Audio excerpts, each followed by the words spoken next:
Yesterday, it was reported that the UFC is planning to have Ilia Topuria versus Justin Gaethje headline the UFC White House event. As for Islam Makhachev, he's expected to defend his title at a later event, with Ian Gary being the current frontrunner. Yesterday, Ian posted this to his Instagram story, showing that he's flying to Georgia.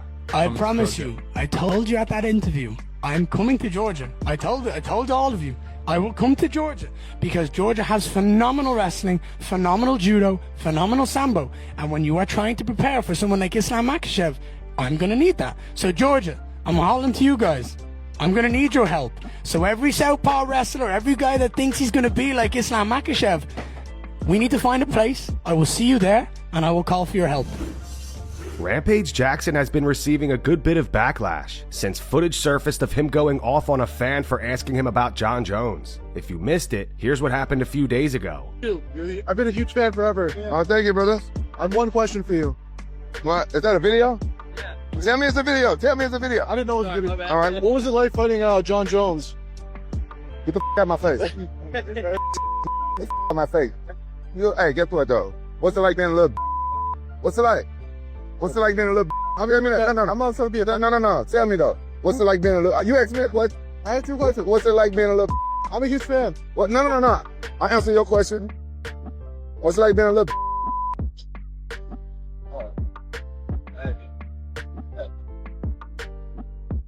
Rampage posted this on X today. He wrote, "Low IQ people that never competed think I'm upset that I lost to the best fighter on the planet. Nobody has beaten Jon Jones, and I'm proud to have shared the cage with him. But what I don't like is fans trying to troll me when I'm hosting a meet and greet. All it's doing is making me not want to be fan friendly anymore. It's very funny how it's only one demographic of people in my DMs upset that I called a troll a bitch. Pull a bitch move while I'm live streaming, and you'll get called a bitch. I don't mind jokes. You weak people can let people troll you, but don't expect for everyone to be made like you." Yesterday, Cain Velasquez was released from prison after serving nearly 11 months. Here's the footage of him reuniting with his family.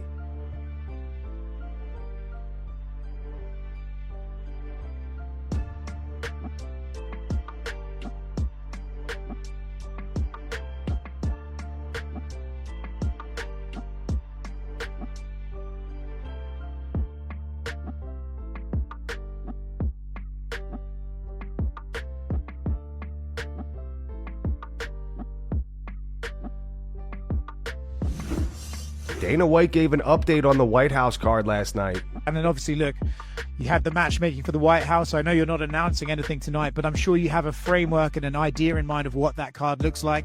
What can we expect? How many title fights? What does the White House look like? We have like 2 different options laid out, and the matchmaking process has already started. So, yeah, we got the White House card done last week. The card is done already? Yep. Nice. How many title fights are you able to say? No. I'm not saying anything.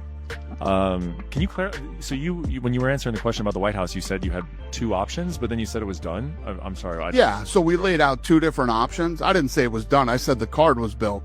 It's done. I'm not talking about the White House card. Yeah, for sure. And then, but just one other question about the White House though is like, as far as announcing the card, do you feel like you know, in the media world that we're in, it's enough to just put it out, or do you feel like that is there like some kind of special announcement that we should be expecting, or is it just like, hey, tell people what the card is and the media will do, you know, their thing? Or do you? Yeah, we don't know yet. As we get closer, we've been kicking around a lot of ideas, and I don't know. Me and Borsari actually fly to DC this week and sit down with the president and his team and start walking them through. Not just the production, but the fight card. We have like 3 different options on all the different production stuff, and see what he likes and what he doesn't like. But let me tell you this: it is this event is going to be so bad and so unique and so special and so expensive. Tom Aspinall released footage of him receiving double eye surgery. Looking straight ahead again.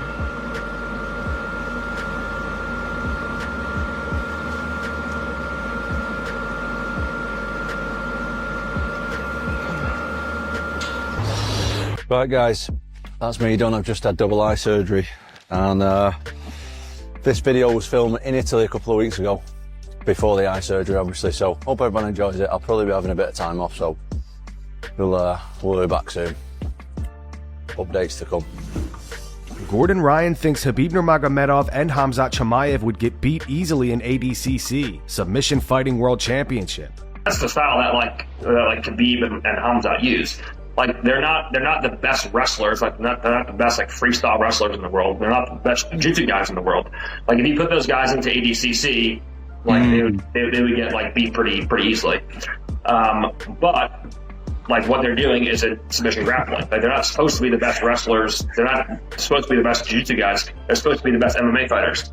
And they have the ability to take people down. They have the ability to follow them through transitions, and they have the ability to make them carry body weight, or keep them on the floor, or either turn them down to the floor when they go to get up, or hit them on the way up, and then do significant damage with punches or submit them from top position. So like that kind of jiu-jitsu, that like kind of like that submission wrestling kind of jiu-jitsu where a guy can put people down and then do damage from top position after keeping him down is like the most important kind of jiu-jitsu. Paddy Pimblett posted a YouTube video showing how he looked a few days after his fight with Justin Gaethje. Poked in the eyes isn't nice, like. I don't. All scratches on my eyeballs, but we crack on. We get a nice massage. Oh yeah, simple. Look like you've been on a crazy bender. Islam Makhachev says that winning the lightweight title was a bigger and more emotional moment for him than capturing his second belt at welterweight. That fight, I cannot lose. I spent my whole life for that moment, training, whole life. You can imagine, like 15, 20 years, every day, gym, back, not family, not friends, not go somewhere, discipline. And that fight I cannot lose. And I just put on table everything what I have that night, and I remember that emotion, which one I have when he tapped, it's crazy. It's crazy. It's moment when you understood, well done, everything is finished, how many years you spent, how many years you did everything right to become UFC champion, It's the moment, it's the emotion, which one I think I never feel before, and never feel again. Like when I become double champ, same things. It's not same. Khamzat Chimaev races a horse on his ATV.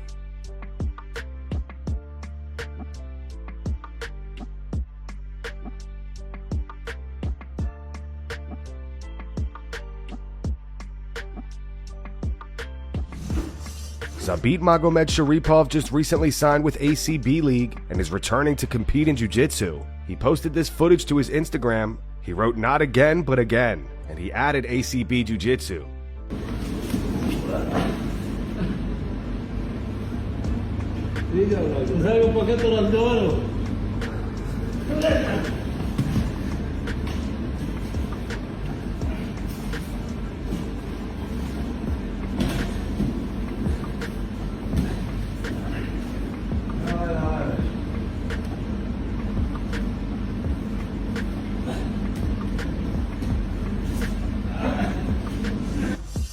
Nate Diaz wants his next fight to be against either Conor McGregor, Dustin Poirier, or Mike Perry.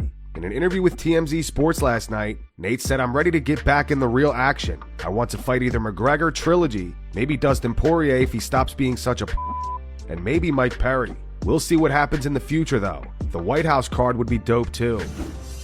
Last night, Dana White learned about the back and forth between Joaquin Buckley and Terrence Crawford. Dana tells the reporter that he won the dumbest question of the night award. Just wanted to get your thoughts with Terrence Crawford and Buckley. I know these questions about boxing and MMA guys. Terrence Crawford and who? Buckley. I don't know if you saw, they kind of... UFC Buckley? Yes. Boxing? Well, he kind of mentioned that Shakur Stevenson's fight wasn't like as entertaining because he didn't go for like the knockout. He wants to challenge Terrence Crawford for boxing.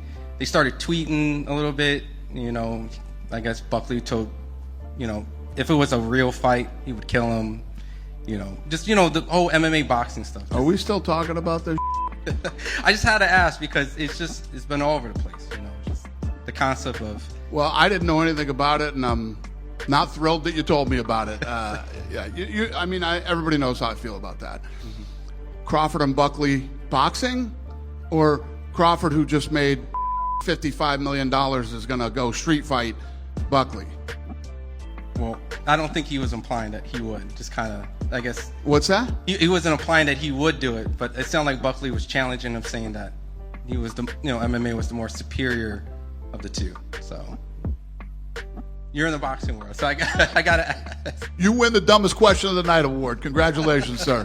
And that's going to wrap it up for the news. Thanks for watching. For daily MMA news and content, subscribe to Full Mount MMA and click the bell icon to be notified when we post videos. Here are the 3 top comments from last video. The first one says, "Go enjoy your life, Kane. You deserved it, champ." The second one's in reference to the footage of Rampage Jackson getting into an altercation with a fan because the fan asked him what it was like fighting John Jones. It's from Dazed and a Little Confused. It says, "Rampage has the maturity of a 13-year-old. He says I answered your question. No, Rampage, you didn't. All you did was get upset about a question." And the final one's from UVD1. It says, "Rampage is so easily triggered. Big lack of emotional control." Those were the 3 top comments from last video. If you want to be featured in the next one, all you have to do is comment down below. And if you missed yesterday's news, click the video on screen right now to get caught up.